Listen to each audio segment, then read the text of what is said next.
Hello, hello, hello. So we are referencing from the book of Esther. In the book of Esther, as we know, Vashti the queen didn't listen to the king Asarius' request when he was calling her to be shown to everyone who was at the feast. The king got upset. And when he got upset, it caused him to send out letters to all the provinces. He passed a law that all the women must honor their husbands because Vashti had not only disrespect the king, but she had also disrespect all the princes of all the different provinces by her behavior.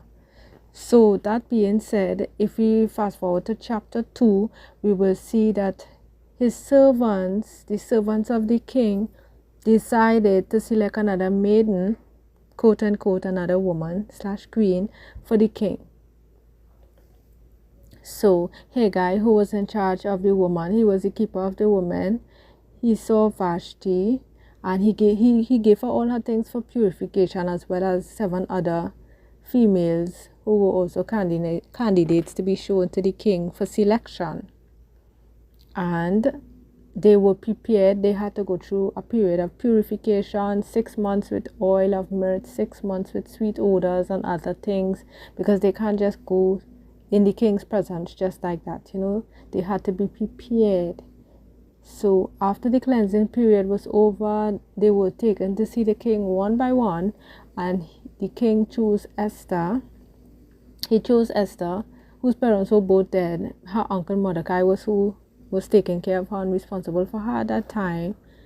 Esther received the crown from the king, and she was made the queen instead of Vashti. Wow. There were 2 kings of the chamberlains, 2 manservants basically functioning under the king's authority, one named Bigthan and the other Thurish, who were angry with the king's choice to replace Vashti as the queen. And they tried to lay hand on the king. Wow. Eventually, they were both hung on a tree. So just this little section. Now there's a lot more in the other chapters, and the story goes deeper.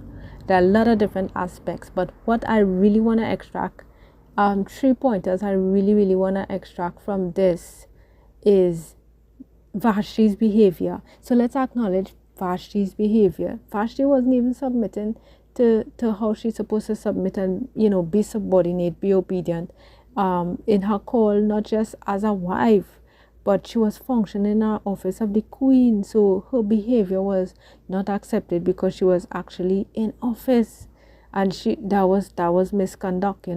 But she was having a good time with all her females and all this kind of thing, and she was having a time, she was having a feast, and she couldn't be bothered with anybody calling her, that kind of thing. So pride caused her to end up with a fall. God says that pride comes before a fall. So Vashti, she was dethroned.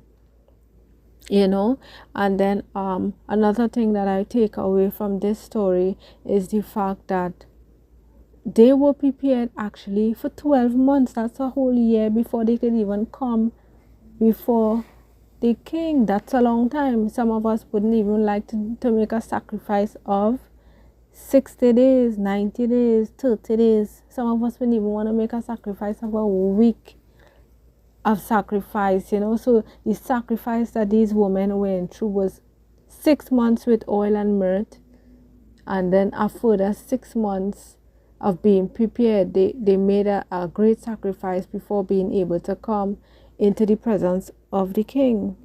So sacrifice is something I want to highlight. Sometimes we're not willing to sacrifice just enough time to prepare ourselves to be able to receive that throne, to be able to receive that blessing, to be able to receive that breakthrough. Sacrifice is important.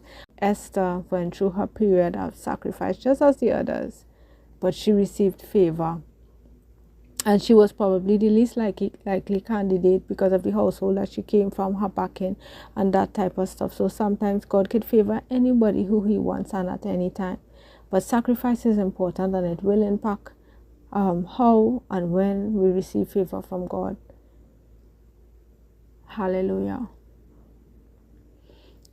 Another aspect I want to take away from this story is There were two chamberlains, which is basically manservants functioning under the king, Bigthan and Teresh, who were angry because the king chose to replace Vashti with Esther. And they tried to lay hands on the king. They have some belly. They tried to lay hands on the king and take things into their own hands because they were angry, they were upset with his choice. So it's the same way that when we receive favor from God, somebody will be jealous, somebody will be upset, somebody will be mad, somebody will they may not physically try to lay hands on us, but they may try to tarnish our name, speak against us, lie on us, and do things to hinder our favor. But those two were hung on a tree, which means to say that those that try to pull you down because of God's favor, they would meet their demise. They may not physically become hung on a tree, but it goes to show that if God has given you favor and someone is speaking against the favor of God, whose throne is the highest, they will meet their demise. So no worries, no stress. I hope this really blessed you. Take care. Blessings.